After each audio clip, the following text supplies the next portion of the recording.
Shalom Bapak Ibu Saudara yang kasih Tuhan, kita berjumpa hari ini hari Rabu di dalam acara renungan harian dan kita akan diberkati dengan kebenaran firman Tuhan.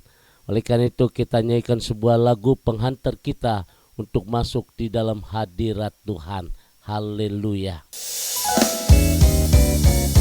Hati yang gembira adalah obat, seperti obat hati yang senang.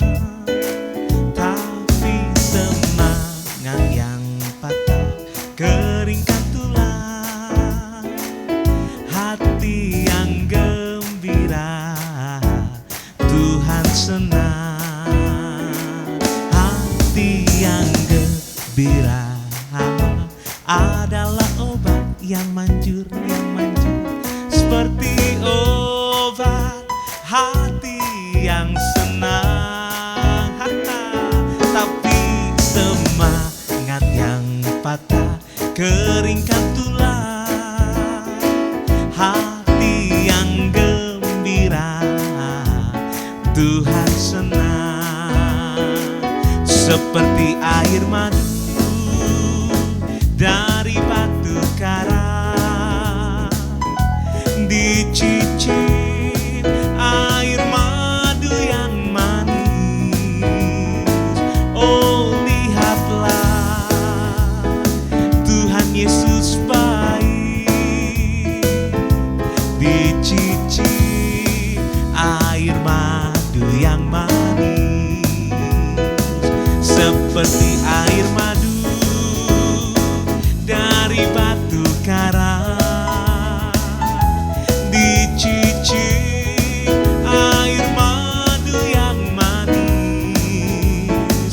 Oh, lihatlah Tuhan Yesus baik, dicicip air madu yang manis,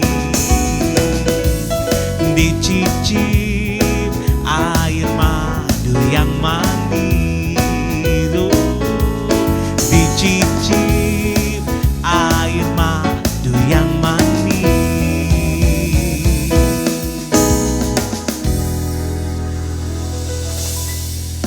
Mari kita berdoa. Sungguh kami bersyukur ya Tuhan, di mana kami percaya bahwa hari ini kami akan diberkati, perjalanan hidup kami akan diberkati. Bahkan kami percaya setiap persoalan, setiap masalah, setiap pergumulan yang sedang kami hadapi, bahwa kami tidak berjalan seorang diri, kami berjalan bersama-sama dengan Tuhan. Oleh karena itu hari ini waktu yang terindah, kami akan diberkati dengan kebenaran firman Tuhan. Pengurapan dari Allah boleh turun atas kami. Demi nama Yesus Tuhan kami berdoa. Haleluya. Amin. Bapak Ibu Saudara yang kasih Tuhan, kembali kita akan bersama-sama membuka kitab Ratapan pasal 3. Ratapan pasal 3 ayat 25. Firman Tuhan berkata demikian. Tuhan adalah baik bagi orang yang berharap kepadanya, bagi jiwa yang mencari Dia. Tuhan adalah baik bagi orang yang berharap kepadanya. Saudara yang kasih Tuhan, hari ini saya mengambil satu topik, pengharapan di tengah masalah. Kehidupan manusia tidak lepas dari sebuah masalah. Baik di dalam keluarga, baik di dalam soal perkawinan, baik di dalam soal pendidikan, soal anak-anak, kesehatan, maupun bisnis, usaha pekerjaan dan lain sebagainya. Itulah yang terkadang kita harus menemui masalah-masalah itu. Kisah yang menarik, ada seorang ibu yang baru saja ditinggalkan oleh suami. Saudara, ibu ini mempunyai 3 orang anak, dan anak itu pun masih kecil-kecil. Di samping itu, ibu ini keadaannya lemah. Mungkin dia mulai putus asa, dan akhirnya dia mulai berbicara kepada Tuhan, aku tidak sanggup. Dan ternyata saudara, Tuhan meneguhkan pengharapan kepada ibu itu, sehingga dia dikuatkan untuk berjuang di dalam kehidupannya. Dan akhirnya ibu ini pun semangat kembali untuk hidup. Dan cerita ini diakhiri bahwa anak-anaknya pun bisa menyelesaikan studinya. Bahkan dia bisa bekerja. Sehingga ibu ini luar biasa. Nah, saudara yang kasih Tuhan, cerita ini bagian dari banyak kehidupan yang mungkin salah satunya adalah soal ibu itu. Saya tidak tahu apa yang menjadi masalah dalam kehidupan saudara. Mungkin hari ini kau sedang berjuang ketika dokter memvonis kita. Mungkin hari ini kau sedang berjuang untuk pekerjaanmu karena engkau difitnah, engkau dibuat tidak adil.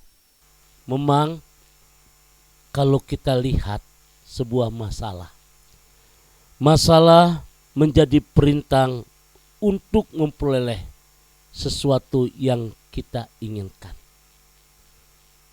Masalah juga menjadi penghambat tercapainya sebuah kesuksesan. Namun saudara yang dikasihi Tuhan, kita sebagai seorang yang beriman kepada Tuhan Yesus Kristus, kita tidak perlu putus asa. Sebab dia berkata, marilah datang kepadaku, hai engkau orang yang letih lesu dan berbeban berat. Aku akan memberikan kelegaan kepadamu. Tangan Tuhan terbuka untuk kita. Tangan Tuhan yang penuh kasih akan menggendong kita.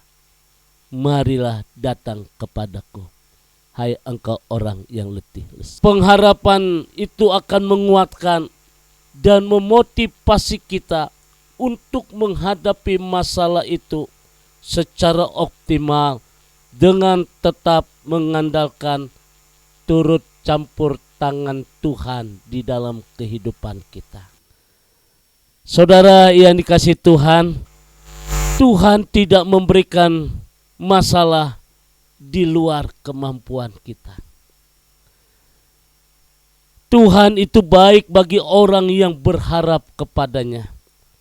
Apa yang tidak kita pikirkan, itulah yang disediakan Tuhan bagi kita. Dan pada akhirnya saudara yang dikasihi Tuhan, masalah itu tidak ada artinya jika dibandingkan dengan pengharapan yang akan terwujud.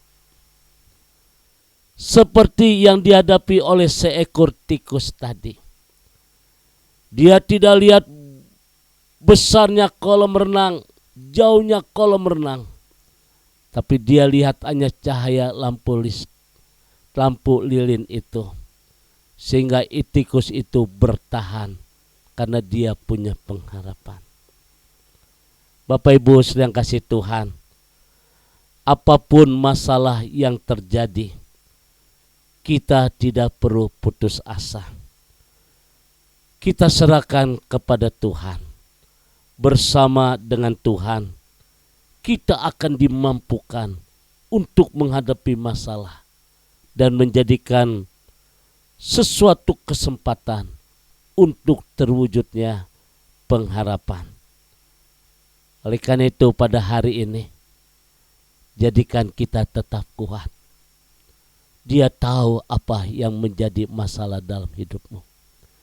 Dia mengerti akan kita. Ada satu lagu berkata, dia mengerti, Dia peduli persoalan yang sedang terjadi. Dia tahu apa yang menjadi masalah dalam hidupmu. Oleh karena itu, saudara yang kasih Tuhan, di dalam masalah ada pengharapan yang akan menguatkan kita. Kiranya Tuhan memberkati. God bless you. Mari kita berdoa. Terima kasih Bapa di surga. Kami bersyukur untuk firman-Mu yang memberikan kami kekuatan yang luar biasa. Dikala kami tidak ada jalan, Tuhan sanggup membuka jalan.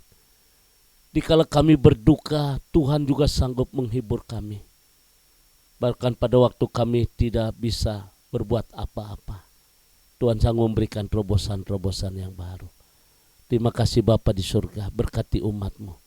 Yang sakit Tuhan akan sembuhkan, yang lemah diberikan kekuatan, yang sedang mengalami kekacauan dalam keluarga, Tuhan kami berdoa di dalam nama Tuhan Yesus, kuasa Tuhan sanggup memberi kebahagiaan dalam keluarga. Terima kasih Bapa di surga, kami bersyukur di dalam nama Tuhan Yesus. Haleluya, amin. Bapak Ibu sedang kasih Tuhan, kembali saya ucapkan selamat beraktivitas, tetap semangat, tetap optimis, enjoy, jaga kesehatan, jaga protokol.